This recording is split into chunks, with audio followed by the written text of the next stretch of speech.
to explain a worldview graph.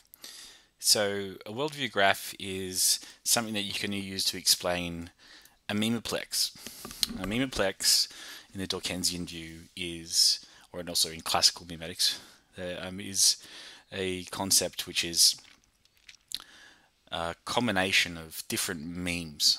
So memes that are out there in the world combining into a larger concept in the same way that genes combine to create larger organisms. So much like that, the meme and the gene, this memeplex graph that I'm showing here, which I call a world space graph, this one in particular is an X world space graph. There are little lines that connect up all the different parts of the memeplex, and there are different little boxes in the memeplex graph which represent different components, aspects to that memeplex, and they each have their own definitions. Now, it's a really basic type of algebra that I've employed here, and I've also used some different kinds of arrowheads. I was a bit inspired by category theory and a bit inspired by the idea of a vector, and also there's a lot of inspiration here from the idea of a game engine, virtual reality. So all those concepts I've sort of bundled up into this metaphor that I'm using to explain a memeplex, which would be particularly useful to create the kind of music that I'm trying to create at the moment, which is a memetic type of music. I try not to use the term memetic too heavily because it has so many connotations that have nothing to do with classical memetics. So I guess I'm not particularly interested in associating this type of theory with those other theories which are perfectly useful in their own right, but have very little to do with what I'm talking about here. Okay, so after that preamble, let's dive in. So, firstly, you are here at M. M is a worldview. Each world space graph only has one worldview associated with it, and it's represented by M. Now, if in another theoretical form of a world space graph, which I haven't looked into at all, I guess there could be multiple M's, but I won't be going into that here. We're going to stick with just one worldview, one M. M1. So M is connected up to the other components in the graph via arrows. And as I've mentioned, this is the X world space, right? X being the variable that I've put in here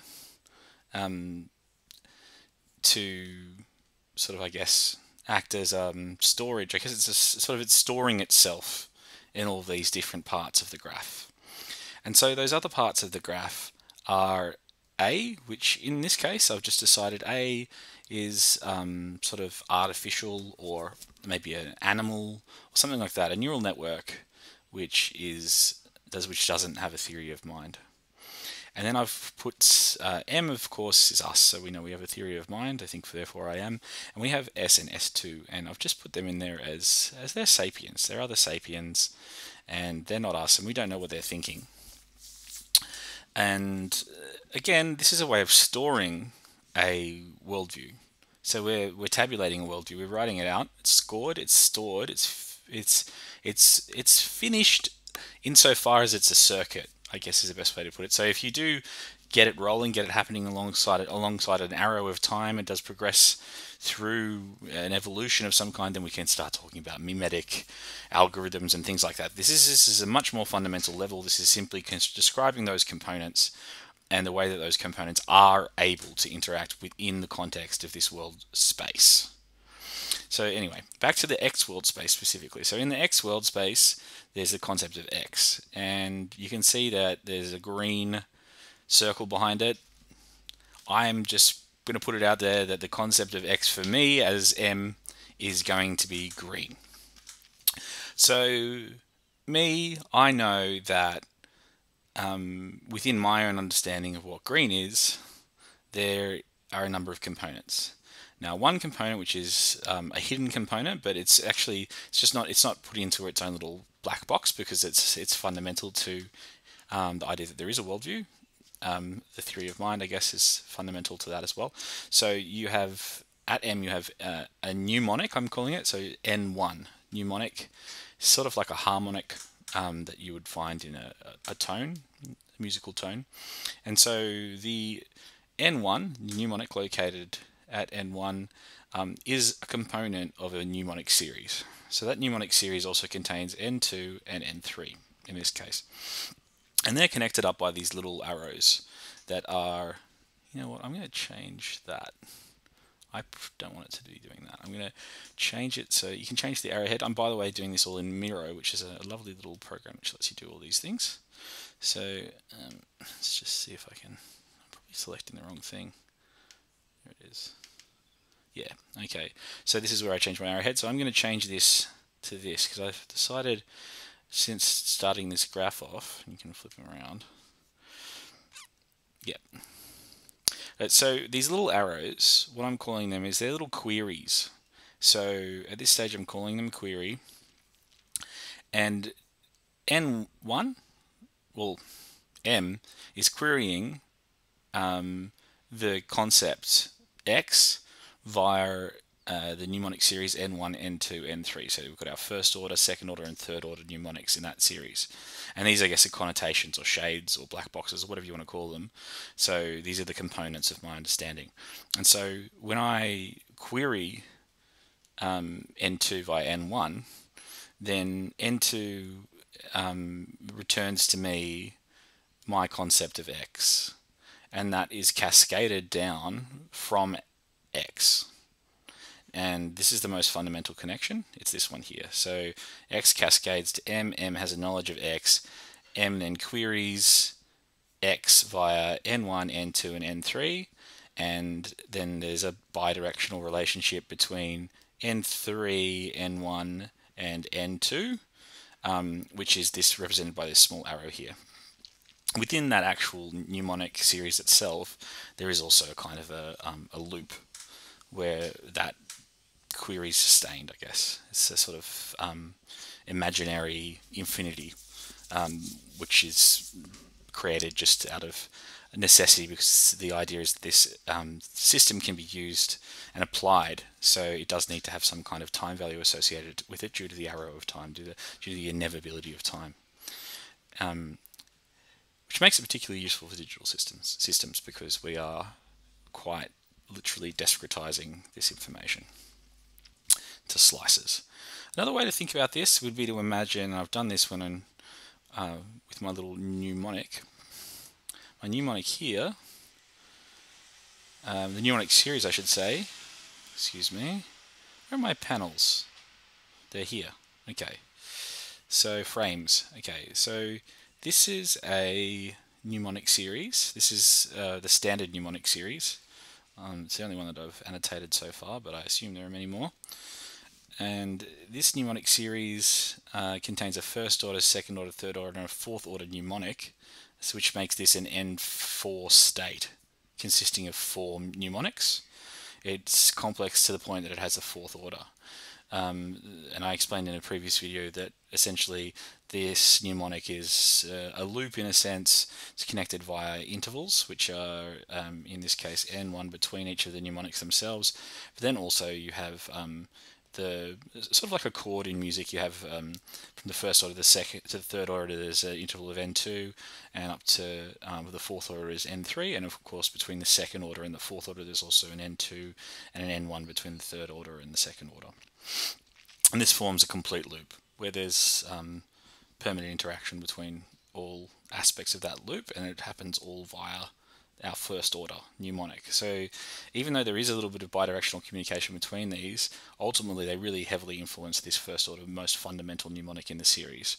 And so these shades are, as they become more abstracted in terms of orders, then they have less of an influence on the fundamental concept, which is located at N1. So back to our world space graph. So we go back to our world space graph, and here we are M, me, at that endpoint. Endpoint meaning endpoint and end point. It's where the idea of X terminates. It terminates at us because it goes into a little loop when it hits us. It becomes a concept.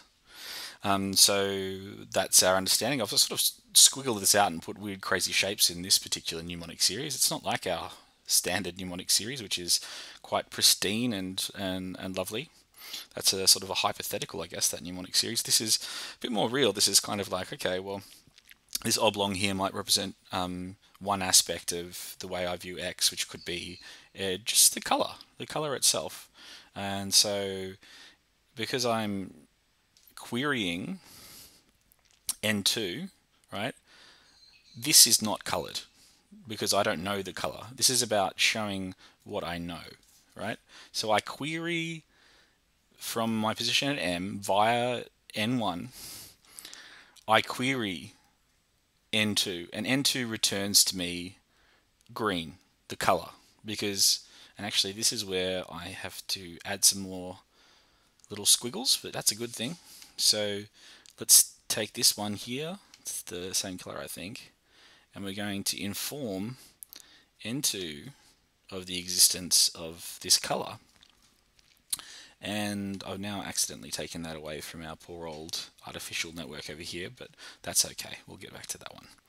So I'm not terminating to this endpoint. This was an endpoint. I'm not terminating this. I'm going to change this arrow to this arrow here.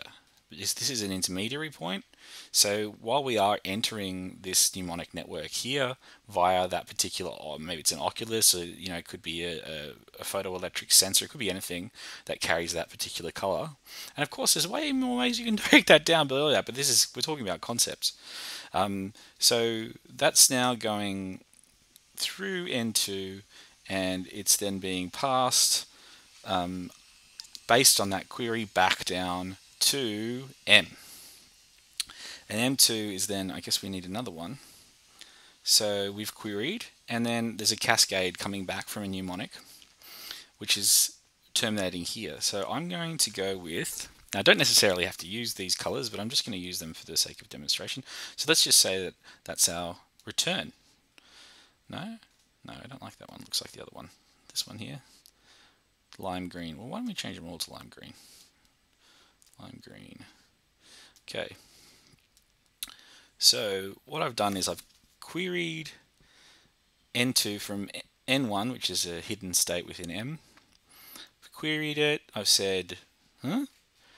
And it's been mapped via my understanding of X, which has returned to me N2. So I did need to add another arrowhead because I'm querying the concept of X. The concept of X, again, is the hypothetical external to the mind. This is a memeplex. So we have an influence on it, but we're also querying it all the time. We're reading and we're asking people and all that kind of stuff. What is X? What is green? We're interacting, we're talking, and there's this back and forth all the time. So these are usually bidirectional, these arrows. And anytime it wouldn't be bidirectional would be if we're unable to query it, if it's just omnipresent. And so I'm saying this is sort of a photoelectric sensor, like a circuit or something like that, an artificial thing, or a really simple organism. It's not exactly querying the state of X, it just knows X situation, so there's no querying happening. So okay, we've queried that N2. N2 has in turn queried X. It's been returned this particular color. That color is then returned down to, this is where we have this same problem. So we're going to switch that around because that's what we're doing now. So this query is returning via N2 back through N3. N3 also knows some other things. N3 knows that that word green is also representative of the same concept. And so we're seeing a cascade coming back down there, just using the same arrowhead, but with the green written in the middle here. Now this is an interesting one I'll come back to. And also so that's returning. We can see that's returning to here. This green is also returning, so why don't we give it another return point. I think you can put it anywhere I want, but I think I want this to be easily read. That's the whole point of a graph, right? I mean, you want people to know what you're talking about. And so I'm going to return from N3, just from there, I'm going to return my query back. And the query itself was actually just about the word green. So that's going back to there. I might just delete that one for now. So we've queried green. We've gotten green back. So let's put the text in there.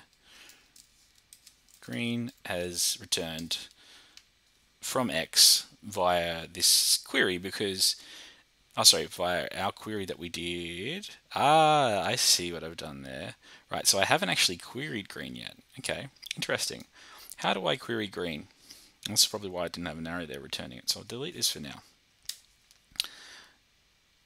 I'll delete that too even, just to make sure this isn't confusing. Okay, so we've had m query n2 via n1. This is not this n1, this is a small n, this is the interval n1. The n1 is located, it's a fundamental property of m. It's queried n2, which is in turn also queried n3. n2 has also queried x and has returned the cascade from x back to m. And in fact, it's also returned, let's see, it's returned this green via n3. So let's return that. Oh no, that's not what I want. So we've queried n2 from n1. We've said, right, okay, so this is where we're getting down to the crux of it. Okay, so why did we query in the first place? Well, it's because we heard, or we know of a concept, is probably a better way to put it, of green, the word green. And we know of that because we know of S. And S, we've queried S, and in querying S, we've had the informational cascade green return to us. And that informational cascade is coming from another theory of mind, so a host, we're calling them hosts. Another host, in this case the host is an S, it's a sapien. I've chosen a triangle to represent other sapiens. S and S2 are both sapiens. Excuse me. So we've queried S, or at least we've come across S. So it's just S has just become known is the idea. Whether we deliberately queried it or not, it just happened. We end up knowing what green is. But we also managed to acquire this other information from S, and maybe S has tweeted this on Twitter and said green is my favorite color and done it in this color. And so M is now aware that S believes or knows, I think belief is kind of not very useful here. S knows that green is these two things, or at least wants to project that they know that. So removing yourself from the the critical side of this, the reason that this is S and not another M is because we don't know about what other M's think. This is a worldview. M is a worldview.